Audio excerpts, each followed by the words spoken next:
Good morning! Today is March 6, 2026.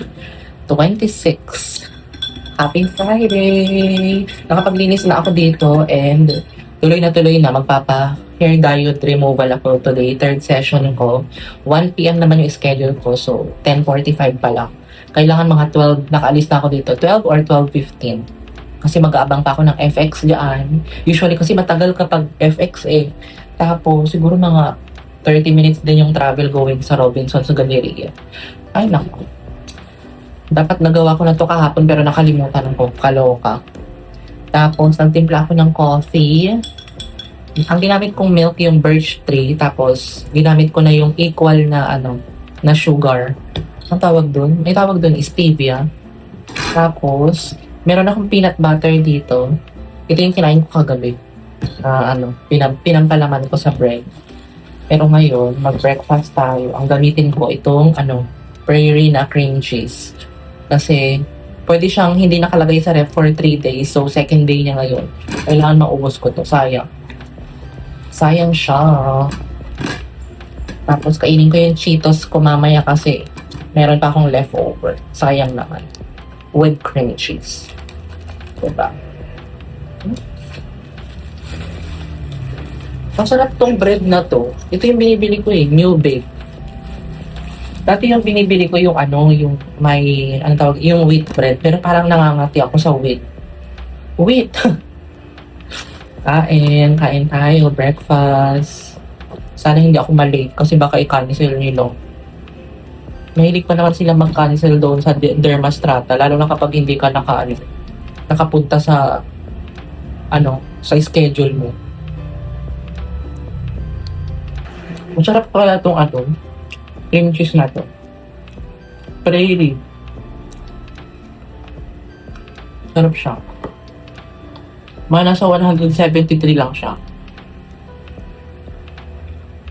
Mainit na guys. Summer na. March, April, May. Summer. June, di ba katag-ulan na? Pasukan na yun Malapit na ang bakasyon. Bakasyon ng mga bata. May nag-aaral ako, excited ako kapag bakasyon. Hindi mo na kailangan gumising na maaga. Diba? Kaya sa mga kabataan dyan, enjoy nyo lang yung pagkabata nyo. Kasi kapag adult na kayo, hanapin. Pero ako kasi, gala ako At this age, yung mga nagagawa ko nung bata ako, nagagawa ko pa rin ngayon. Tumakas, gumala. Pero ang tinanggal ko lang yung pag-inom at saka pag-yosi. Siyempre, bagong buhay. Breakfast lang ako guys and then maligo na ako later. Coffee tayo.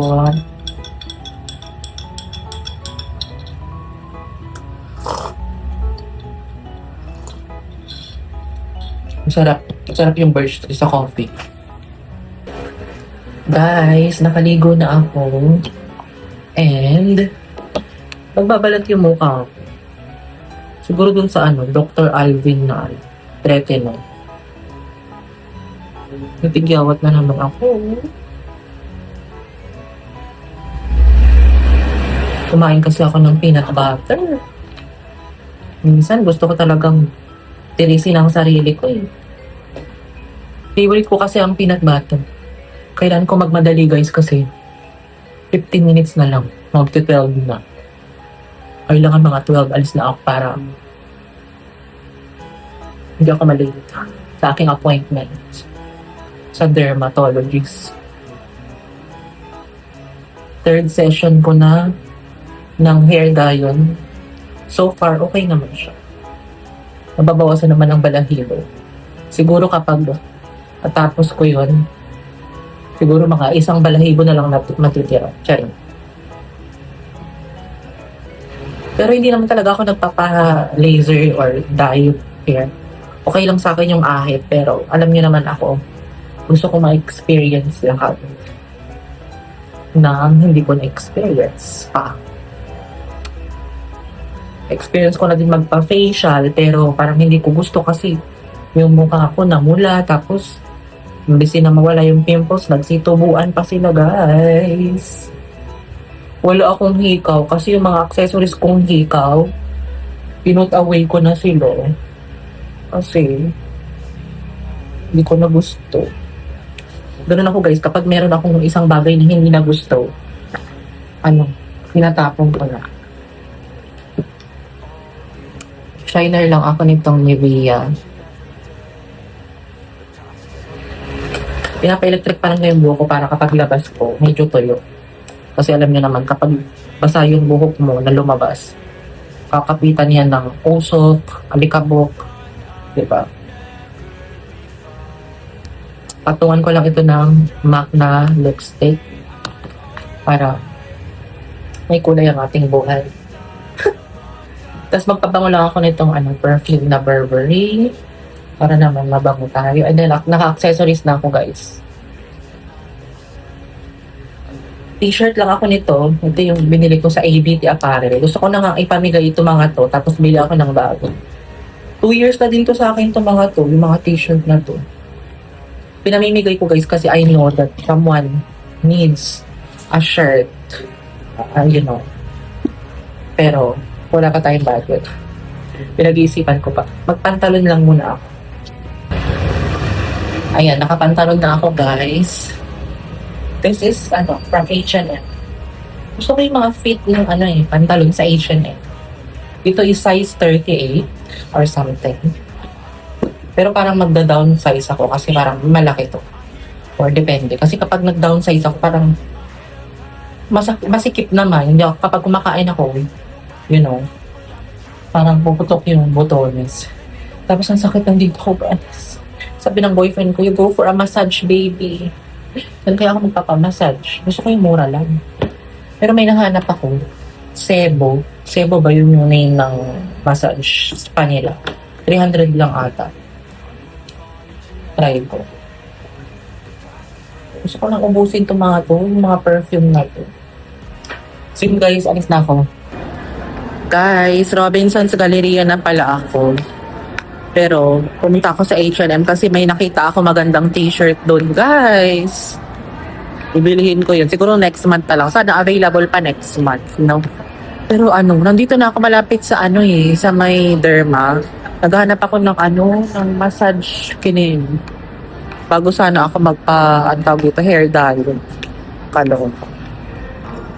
Maaga pa kasi. Maaga pa. 20 minutes pa, pero try ko nga pumunta doon kung pwede na ako makapasok. Ang ganda ng lightning nila dito. No? Ang ganda ko dito. Galing lang.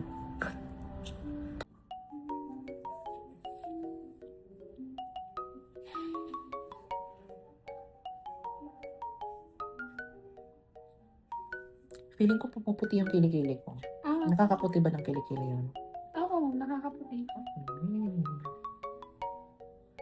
Saka parang, ang tinarang din ka ng tubo yung hair ko. Yun lang ang wish ko.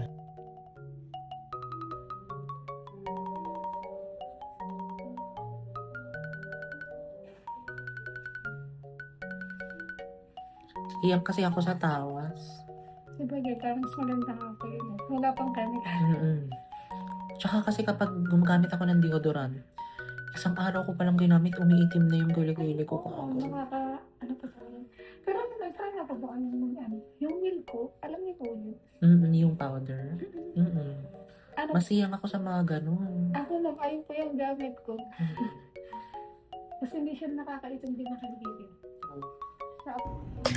So guys, binababad muna sa sa gel cream yung yung kele-kele bago i-laser diet. 5 to 7 minutes to, guys. Guys, tapos na. Third session. Next lang ako. Ang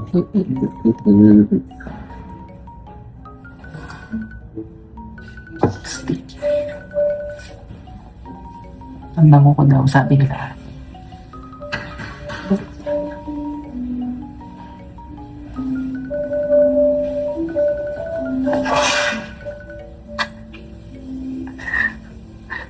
Kami.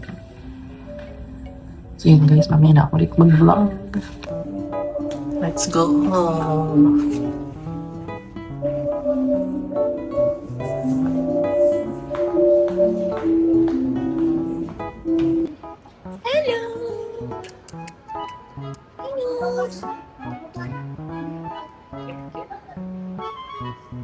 Ito.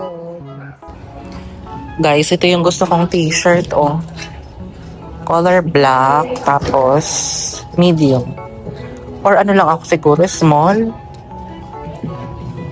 And may nakita din ako, ito $399. May nakita din ako, ito checkered siya. Tingnan dito na lang ako sa H&M, nabubudol talaga ako. Ito $399 checkered. Pero mas makapal ito guys, ito yung gusto ko. Itong color brown. Para maganda siya. $599. Ay, $499. Extra small.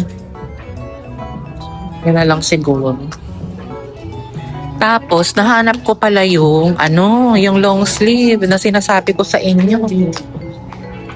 Nahanap ko siya. Saan ko ba yung nakita? Saan na yun?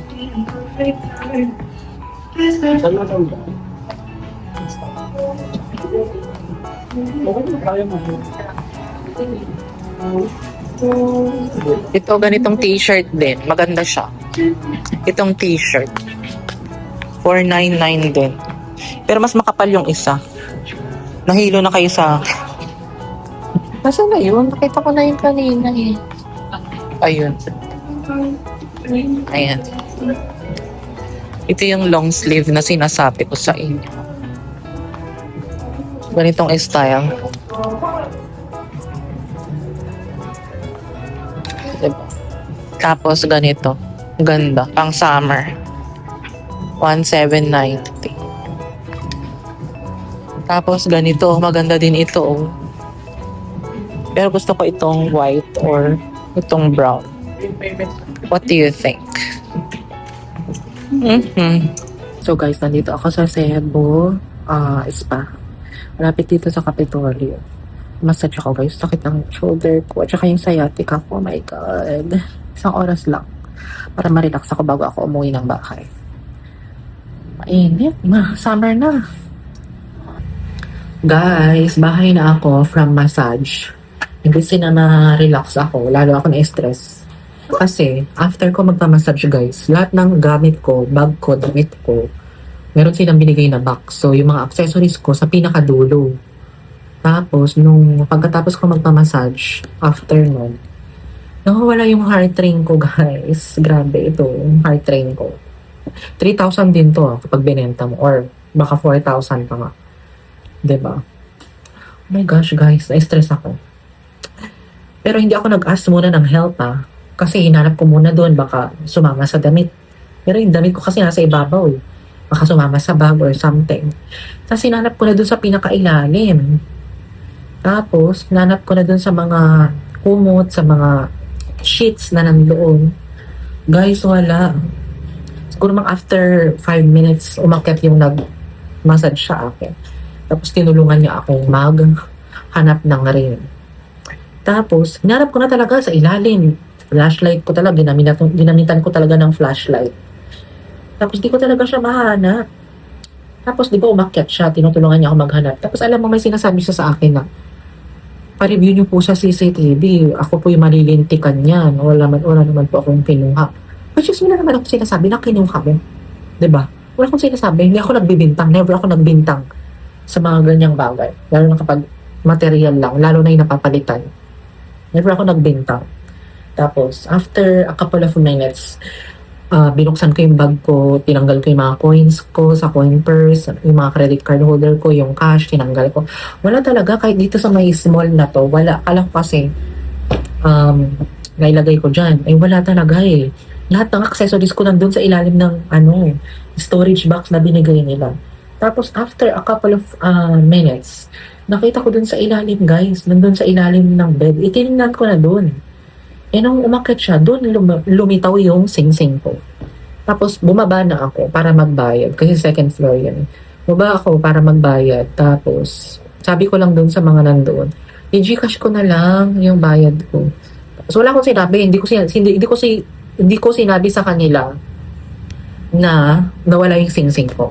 Tapos si ate girl na nag-massage sa akin, sabi niya doon sa kasama niya doon sa loob ng kwarto, naririnig ko, sabi niya, naku, ayoko sa lahat yung pinagbibintangan ako. Ay, ate, galit ka ba? Hindi kita pinagbibintangan. Never ako nagbintang sa small things na ganyan. Pero worried ako kasi gold. Kasi yan, gold ring. Tapos, nakatahimik lang yung mga kasama niya. Hindi ko alam kung first time na nangyari sa kanila ito or sa kanya or something na may nawawala. Tapos sabi niya, sana po naiintindihan niyo na nasasaktan po ako na pinagbibintangan niyo po ako. Sabi ko, ate, hindi kita pinagbibintangan. Sabi ko, nagtataka lang ako na hanap ako ng hanap dun sa taas ng ring ko. Nung tinutulungan mo na ako maghanap, dun lumabas yung ring. 'Di ba? Hindi ko alam kung anong technique na ginamit. Pero hindi ako nagbibintanga, promise, swear to God. Hindi ko siya pinagbibintangan. Pero tataka lang ako, nung time na naghahanap na kami, syempre inaangat-angat niya doon sa taas. Siyempre, hinahanap ko din. Tapos bigla ko nakita sa ilalim. Promise, guys, si Lord na ang nakakita sa akin na hinahanap ko sa ilalim, wala talaga ako makitang gold. Eh, kumikinang to eh. Di ba kapag naka-flashlight ka, kumikinang ang gold? Wala akong makita. Di ba? Tapos, uminit ang ulo ko, guys. Hindi sila ma-relax ang ulo ko. Uminit ang ulo ko kasi nga, nagyayaw-yaw siya doon na hindi ko nagugustuhan. Ayoko po kasi yung pinabibintangan ako. Huwag niyo po ko pabibintangan. Alam mo, nagagalit siya. My God, sabi ko, hindi kita pinagbibintangan, ate, kaya nga bumaba ako dito na wala akong sinabi na iba sa mga katrabaho mo na nawala yung ring ko sa taas. Wala akong sinabing ganun kasi nahanap ko na eh. Sinabi ko sa kanya, anyway, sabi ko nahanap ko yung ring ko. Thank you, Lord. Pero pagbaba niya doon, alam mo yung parang defensive, yung alam mo yung parang, alam mo kasi ang tao, nahuhuli talaga sa bunganga. Alam mo yung kapag nagsisinungaling. Diba? Wala naman ako sinabi, bumaba nga ako dun para magbayad eh. Hindi na ako nag-open ng something. What she did was, sabi niya dun sa kasama niya na lesbian, ayoko kasi yung pinagbibintangan ako nawawala ganyan. Ako yung malilintikan niyan, ako yung masisisi. Wala akong sinasabi. Alam mo yung sinasabi niya sa akin, siya yung nagsasabi na kahit ipacheck niyo po sa CCTV, ipacheck niyo po sa CCTV, naku, wala po akong kinuha. Alam mo, wala naman akong sinasabi na kinuha mo. Pero bakit parang guilty ka kaagad? Parang defensive ka agad. Nanggigigil ako. Alam mo, nanginginig ako sa galit. Alam mo yung, pinipigilan ko alam mo yung taon na to, sabi ko magpapaka-humble ako. Ayokong ilabas yung tunay na ugali ko. Pero itong taong to, wala naman akong sinabing pinagbibintangan ko siya. Nawala lang yung ring ko. Dalawa lang kami doon. After niyang lumabas, bumaba, sabi niya sa akin, pwede ko po ba kayong bigyan ng tip, sobre. Tapos sabi ko, okay. Tapos nung hinahanap ko na yung ring ko, mind you guys mas magaan ito kaysa dito. So ito ang nawala. Tapos sabi ko, bakit nawala? Ang tagal ko naghanap talaga sa taas. Tapos nung umakyat siya, sabi niya, kaya pala hindi pala kayo bumababa. Yes, hindi talaga ako bababa kasi may nawawala sa akin. 'Di ba? Sabi ko, nag-vlog pa nga ako eh. Yung makikita niyo yung vlog na una ko, nung sabi ko, nandito ako sa Cebu. Suot-suot ko yung ring ko.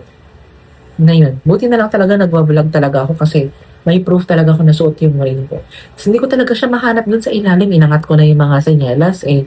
Yung sa pinakaharap nun, wala eh. 'Di ba? Ang weird lang. Pero ate, hindi kita pinagbibintangan. Ikaw lang yung nasa feeling mo lang yung pinagbibintangan kita pero hindi kita pinagbibintangan. Sinabi mo sa sarili mo na ako po yung malilintikan dyan. Ako po yung masisisi dyan. Kahit i-check mo sa CCTV, wala po akong dala-dala. Guys, ganito lang kaliit ito. Hindi kita pinagbibintangan. Pero kung ini-insist mo na ipa-check sa CCTV, sa tingin mo makikita sa CCTV ito. Kung nilagay mo yan sa bulsa mo or something, or nilagay mo yan dito or something, hindi yan makikita. 'Di ba? My God. Guilty. Inis ako. Wala pa akong kain, gigigil ako kay ate. So yun guys, share ko lang. Share ko lang yung feeling ko. Guys, kain tayo ng apple. Ito yung binili ko sa SM, ano ba to? Supermarket kahapon. Nasa isip ko department store. Lutang ka na naman. Matamis siya. Kailangan ko mag-ingat. Baka matanggal yung braces ko. Malunok ko. Hindi ba binabalatan pa ako? Hindi mo. Okay na to. Okay na to. Parang masarap kapag ano, may peanut butter. Hapon na naman. Mag-alas 5 na ata or 4:30. Hindi ko na makita sa phone ko kasi nagbi-video na ako. Try natin na ito. May peanut butter. Baka naman ano tayo dito. Tawagin ng kalikasan all the time. Sakto lang. Pangpalaman talaga siya. Guys, hindi na pala ako nag-dinner. Uminom lang ako ng cocoa powder. Yung Ricoa. Kasi nga para akong high blood. High blood ata ako kay ate dun sa may spa. Kaloka. Sabi ko gusto ko magluto ng corned beef na may patatas. Pero sabi ko bukas na lang siguro. Pero meron ako kasing ampalaya dito at saka kalabasa. Gusto ko siyang gataan bukas. Para may ulam ako. Supposedly tonight, pero baka may matira kasi. Madami kasi yan eh. Plano ko siyang lutuin kasi for lunch and dinner. So yun guys. And naglaba lang ako ng underwear. And then yun. Natapos ko naman. Napatiktikan ko lang dito. Matutuyo na yan. Bukas tuyo na yan. So yun lang ating vlog guys. Nag-edit ako ng vlog para sa February 8 siguro. Para meron akong vlog. Breakfast vlog lang naman yan. So yun lang ating vlog guys. Thank you guys for watching. Please like, share, and subscribe to my YouTube channel. And turn on the notification bell para update kayo sa bagong vlog na i-upload. Hindi ako nagilamos ng katawan kasi nga bawal. Face lang at saka nag-toothbrush lang ako. Bye! Good night. God bless us all. Keep safe. Ingat.